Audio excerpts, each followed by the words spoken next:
Welcome back to the Sunday Sports Frenzy. Happy 410 Day. Can we please pause and talk about how many sprint cars were in action around Central PA on Saturday?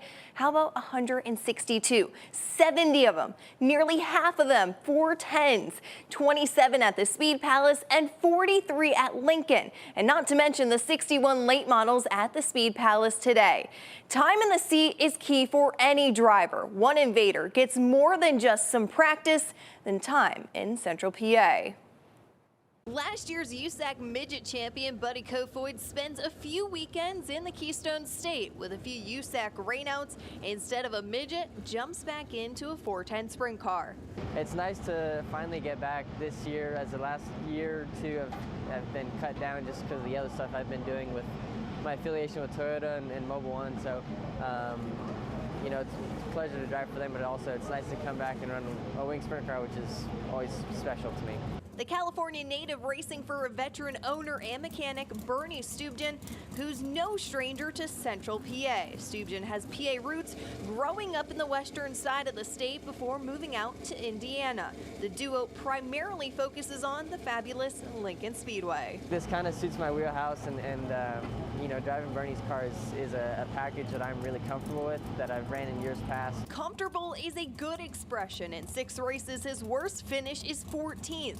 In his only start at the Paperclip, the Williams Grove opener, then 11th at his only race at the Speed Palace.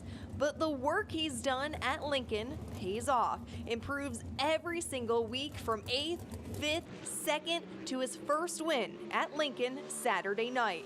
But the 20-year-old isn't slowing down. He prepares for his first NASCAR truck race. I catch a flight Monday morning to go to Charlotte all week to prepare for that. So I'm really looking forward to it, and it's a huge opportunity for me to hopefully get my foot in the door of NASCAR someday, which is where I want to be.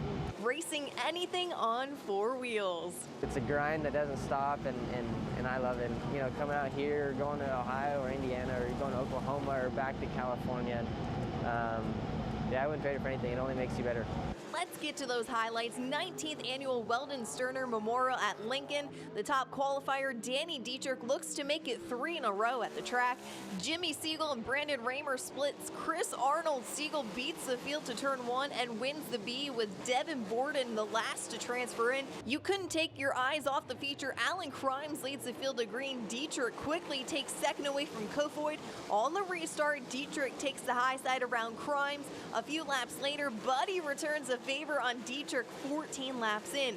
Lap traffic helps Kofoid fend off Fast Freddy, but motor problems couldn't and wouldn't stop the 71 from reaching victory lane for the very first time. Getting better and better here, and I felt like, you know, it was a matter of time whether we got in the right position to do it, and we did, but, you know, it wasn't easy. We had motor troubles every single lap, actually, of that feature. It would stutter almost 90% of the way around the track, so I didn't need a yellow, and luckily while I was leading we didn't get a yellow, so I think that helped me seal the deal. Hayden Miller leads the 358s to green. Justin Foster carries speed around the outside to lead the first lap, but trouble for the leaders. Jaden Wolf hooks his right rear with Foster's left rear and takes them both out of contention for the win.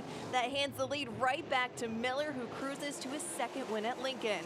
World of Outlaws at Lake Ozark. The night could not have been more perfect for Shark Racing's Jacob Allen. Fastest qualifier, wins his heat, wins the dash, and he was not going to let the feature slip away. Battles Brady Bacon to regain the lead. On the final lap, Bacon's tire goes down. They stay green for Allen to stay perfect. It's very stressful, you know, racing with World of Outlaws. The competition is not easy at all, and you know, it just takes a lot of focus on making the right decisions all night long. So I'm thankful that we were able to do that, and to come out on top is what ultimately makes it an amazing night and tons of fun. Allen picks up his second career Outlaw win.